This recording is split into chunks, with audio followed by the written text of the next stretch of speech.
Welcome. This presentation, focusing on ACL and groin injury prevention, is proudly presented by Michelle Troncali, Tizian Mapea Nadoi, and Travis Pygram. ACL introduction. Female soccer players are 2 to 3 times more likely to rupture their ACL when compared to their male counterparts. The current research suggests all ACL injuries are non-contact in nature. Therefore, it's important prevention strategies are used within an elite soccer club to reduce the risk of an athlete sustaining an ACL injury. There have been many programs such as Walden, PEP, and FIFA Plus that have been created in order to reduce non-contact ACL injuries in female soccer. Much research has been conducted, and the findings have shown that successful preventative strategies must include different elements of physical characteristics, such as strength, power, agility, and balance. The FIFA 11 Plus program was developed to expand off of previously established programs such as PEP.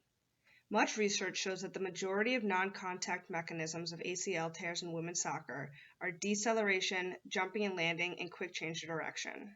Therefore, this dynamic warm-up was created to include strength and agility exercises, proprioceptive exercises, and plyometrics, all with an aim to decrease the athlete's risk of injury from these specific mechanisms.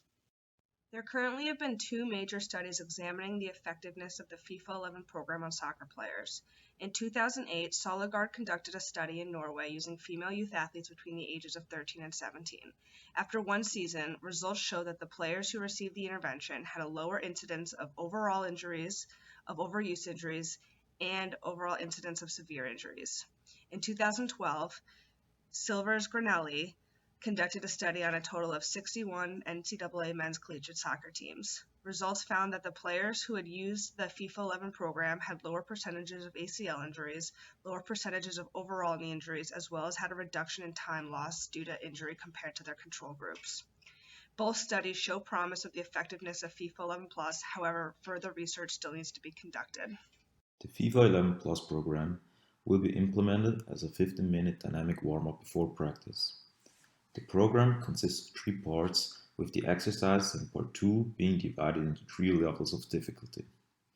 As we work with professional athletes who already have broad training experience, all players will start at level 2 and then individually progress to level 3 if the strength and conditioning coach is satisfied with the quality of exercise execution. Obviously, a regression to level 1 due to pain or lack of quality in exercise execution is also a possibility. The warm-up will be executed once a day before regular training sessions, but not on game and recovery days. The first part of FIFA 11 Plus includes 6 exercises, which involve different movements such as stretching, jogging, sprinting, shuffling, backpedaling, and jumping. These exercises are done at the beginning of the warm-up to wake the central nervous system up, while also aiming to increase stability and proprioception prior to the strength exercises to follow in part 2. Research shows that hip and trunk musculature can influence the knee's kinematics during certain movements such as sidestepping or landing. More specifically, studies have found that lateral trunk flexion increases valgus and/or internal rotations of the knees during such movements. Therefore, increasing the athlete's core and hip strength through front planks with hip extension and side planks with hip abduction work to target the specific musculature to increase stability of the trunk. The program also includes different strengthening exercises. These exercises are aimed to strengthen the athlete's hamstrings, quadriceps, calf muscles, and gluteus maximus. The strengthening exercises include the Nordic curls, which will be completed a minimum of 7 to 10 repetitions, depending on the athlete's ability. Walking lunges will also be completed with 2 sets of 10 lunges on each leg, and single leg squats, which will be completed 10 times on each leg with 2 sets. Lower body strengthening exercises integrated with plyometrics, balance and neuromuscular exercises have shown promise to reduce the likelihood of an athlete sustaining an ACL injury. Also, a study showed using stabilization and hamstring strengthening exercises reduce the risk of ACL injuries when compared to programs that don't include them. Research has shown that the most successful prevention programs include balance exercises. The program includes 3 levels of unilateral balance exercises. Level 1 is a single leg stance. Level 2 is a partner exercise where both athletes stand on one leg and throw the ball to each other. And Level 3 is a fun little game where the athletes try to throw each other off balance. The athletes perform the exercise which corresponds to their level for 2 sets of 30 seconds per leg. Much research has suggested that poor landing kinematics, such as valgus collapse of the knees, can increase an athlete's risk of ACL injury. This program comes with 3 levels of jumping, with level 1 being vertical counter movement jumps, level 2 lateral single leg jumps, and level 3 box jumps, which has the athlete going forward, backward, and side to side. The goal is to create greater jumping and landing mechanics during a controlled environment in the warm-up so that the athlete can better handle the movements on the pitch in an uncontrolled setting. The third and final part of the FIFA 11 Plus program includes exercises that aim to improve speed, power, and agility. This section includes accelerations, bounding, and sprinting to a plant and cut. These 3 movements are always done at a high intensity at the end of the warm-up to ensure that the athlete is prepared for the soccer session, which immediately follows. Now on to staff communication. The high performance staff will conduct one major meeting after the athlete's recovery day, which will involve the physiotherapist, sports scientist, trainers and coaching staff. This meeting will involve discussing training and or game day data and how injured and non-injured athletes are tracking. Staff will talk to athletes through any performance issues and will continue to discuss information in regards to injured athletes and how to improve overall team success amongst other staff members. The research suggests creating a team environment that looks after the athlete's overall health and has a set goal or vision such as winning the premiership will create a winning environment. After the season, it's important to assess the effectiveness of the FIFA 11 Plus program. Throughout preseason and the playing season, it's important that we record all knee injuries, not just ACL. For each injury, it's important that we understand the mechanism in which the injury occurred, including whether or not it was contact versus non-contact, and record what type of surface on which the injury occurred. We need to understand where the injury site is, whether it was ligaments or tendons, and then more specifically what type of injury occurred. We need to understand and differ between partial versus full tears, sprains versus strains, or even tendinopathies. For the less serious injuries such as tendinopathies or ligament sprains, we need to record the length until the athlete is pain-free playing soccer. Finally, it's imperative that we keep track of the amount of time lost per injury, including training and games from the onset of injury. After recording all of this data throughout the season, it's especially important to compare all of the above information, especially the incidence rate of injuries from the season to the previous seasons. This will allow us to understand if the implementation of the FIFA 11 Plus program reduced the incidence of or severities of injuries of our female athletes. After comparing season to season, it will allow us to further make decisions or changes to our intervention process to continue to hopefully reduce the risk of ACL and knee injuries. Now on to the second part of the presentation, which will focus on groin injury prevention. The research shows groin injuries are common in both male and female soccer players. This is largely due to the nature of the game, since soccer involves quick acceleration, rapid directional changes, and for muscle loads while kicking. So, how can a groin injury prevention program be implemented into an elite soccer environment? Jacobsson and Timpka suggest take a systems approach to prevention in sports medicine. Looking at the natural history of injuries, we have 3 stages of prevention. Primary prevention happens before the biological onset of an injury. During that stage, exercise prevention programs like the Copenhagen Adduction exercise can play a crucial role in injury risk reduction. The time between onset and diagnosis of an injury is called the latent period and also the time for secondary prevention measures. During this time, we have a chance to detect a problem prior to developing symptoms with strength test screening. After the development of the first symptoms, problems can also be detected using HAGOS questionnaire screening. Finally, after diagnosis, we have the stage of recovery and recurrence as part of tertiary prevention.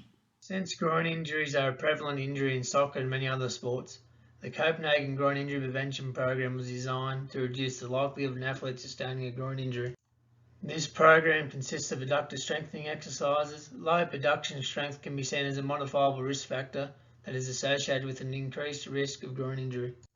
Athletes with a greater than 15% deficit in eccentric strength of the hip adductor muscles have been shown to suffer from groin pain. And a study by Harrow investigating the Copenhagen Groin Prevention Program showed a 41% reduced prevalence of groin injury reporting when compared to the control group. Therefore, it's important to strengthen the hip adductors to reduce the prevalence and rate of groin injuries among soccer players. Let's dive into the implementation of the Copenhagen Adduction exercise. As suggested by Harrow and colleagues, the Copenhagen Adduction exercise will be implemented into the FIFA 11 Plus warm-up before practice. The warm-up is performed once a day before regular training sessions, but not before recovery sessions or games. To ensure a high robustness of the intervention strategy and reduce possible delayed onset muscle soreness, the by researchers proposed volume is distributed over multiple sessions per week. The volume of the exercise will be slowly progressed over the course of the preseason and then reduced during the competitive season to ensure player freshness. The Copenhagen intervention has 3 different levels of difficulty, including a side-lying adductor lift, a short lever Copenhagen, and a long lever Copenhagen. Our athletes will start with the level 3 long lever Copenhagen. However, athletes may need to regress to level 2 or level 1 if the higher level of difficulty produces pain in the hip or groin region. Now some key information about a handheld dynamometer before moving on to the adductor and abduction strength test. A handheld dynamometer is a reliable method for measuring muscle strength.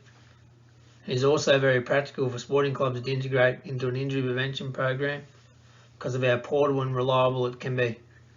However, it's important when using the handheld dynamometer that the examiner is consistent and accounts for any inter-observer errors.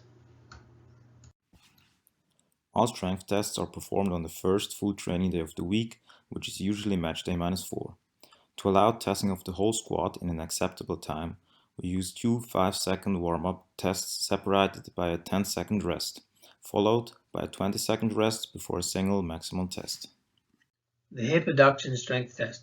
A handheld dynamometer is used to collect strength percentages and ratios. The athlete is required to lay in the supine position. The examiner applies resistance in a fixed position, then the athlete exerts maximum effort against the dynamometer and the examiner for 5 seconds. The resistance is applied 5 cm proximal to the proximal edge of the medial malleole against hip adduction. The results from the dynamometer then get recorded. A study by Weiland suggested an adductor reduction strength greater than 15% of baseline can be correlated with an athlete having a groin problem. Now on to the hip adduction strength test. A handheld dynamometer is used to collect data. The athlete is required to lay in the supine position. The examiner applies resistance in a fixed position. Then the athlete exerts maximum effort against the dynamometer and the examiner. The resistance is applied 5 cm proximal to the proximal edge of the lateral malleole and against hip abduction. A study by Weiland suggested the strength ratio between hip abduction and abduction is less than 0.9. It can be linked to an athlete having a groin problem. Now the final test is the eccentric hip abduction test. It requires the examiner to apply resistance in a fixed position 8 cm proximal to the most prominent point of the lateral malleole using a handheld dynamometer. The athlete then exerts maximum effort against the dynamometer and the examiner. A study conducted by Weiland suggests the eccentric hip abduction test can help identify players with current groin problems. Let's take a closer look at the strength testing process. Athletes are screened in the morning of the first regular training session of the week, which in a normal week is match day -4. If adductor strength is 85% of baseline or above, and the strength ratio between hip, adduction and abduction is 0.9 or more, athletes can participate in normal soccer practice. If an athlete is flagged, but the adductor strength restores itself during the day, meaning retesting in the afternoon is negative, athletes can then participate in soccer training. In case the retest still shows weakened adductors, a clinical examination will be undertaken. If an injury is detected during the clinical examination, the athlete will go into rehabilitation.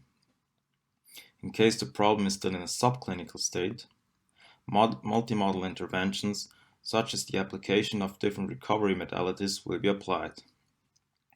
If the retest next morning shows restored adductor strength, the athlete can take part in regular soccer practice.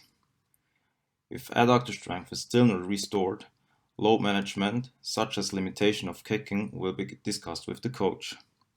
Retesting will be performed on a daily basis until strength training restoration allows full soccer participation.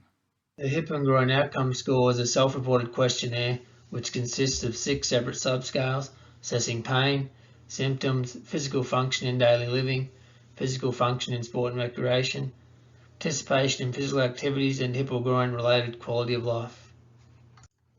Each subscale is between 0 and 100, with 100 indicating no pain and 0 indicating severe pain. Therefore, a higher score will indicate that the athlete would have a better hip and groin function when compared to an athlete with a lower score. A study by Thorberg indicated alerts should be made when an athlete scores 75 or below in any subscale. Therefore, alerts will be made from the HAGOS questionnaire, which may require an injury intervention if an athlete scores 75 or below in any subscale. Therefore, if an athlete scores 75 or below in any subscale, they'll need to be assessed before they take part in regular training. The research suggests the HAGOS questionnaire is valid for assessing soccer players with and without groin pain, and lower HAGOS scores are seen in athletes that have had a previous groin injury. The HAGOS questionnaire is to be completed each week prior to the first practice of the week, which typically for our athletes is match day -4. By having our athletes fill out the questionnaire early on in the week, it allows for potential modifications and early interventions if necessary to hopefully have the athletes 100% for game day.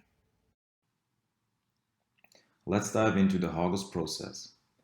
For the HAGOS questionnaire, the score of each subscale will be checked. In order to be cleared for soccer participation, an athlete needs a score of 75 and above in each subscale. If a score of less than 75 is recorded, the athlete must undergo a clinical examination. If there is no soccer-related hip and groin problem, the athlete can participate in normal training. In case of a soccer-related hip and groin problem, the athlete will be sent to rehabilitation. The completion of another HAGOS test is then required before regular soccer participation is possible. Now on to the communication within a high-performance setting. It's crucial that the injury prevention staff inform the coaching staff about how the athletes are tracking. A study conducted by Eccentric showed teams with high communication had lower injury rates when compared to teams with low communication. After the season, it is important that we evaluate the effectiveness of our groin injury prevention strategy. Therefore, we will take a similar approach as we do for our ACL injury prevention strategy evaluation. During the season and during preseason, we will record all hip and groin injuries and categorize them according to injury mechanism, injury type, injury site, which muscles were affected, where did the injury occur, was it during training or match, how long did it take for the athlete to play soccer pain-free, and what was the amount of time loss, if there was any time loss at all. To have a longitudinal assessment, we will also compare the injury data to that of previous years. Finally, we will also record the adduction and abduction ratio, as well as the force output on the eccentric brake test, as this could help us to inform and refine our injury management process over time, since most of the data on strength testing benchmarks comes from a non-professional male population. This process will hopefully... Now that's the end of our presentation. We hope you enjoyed it.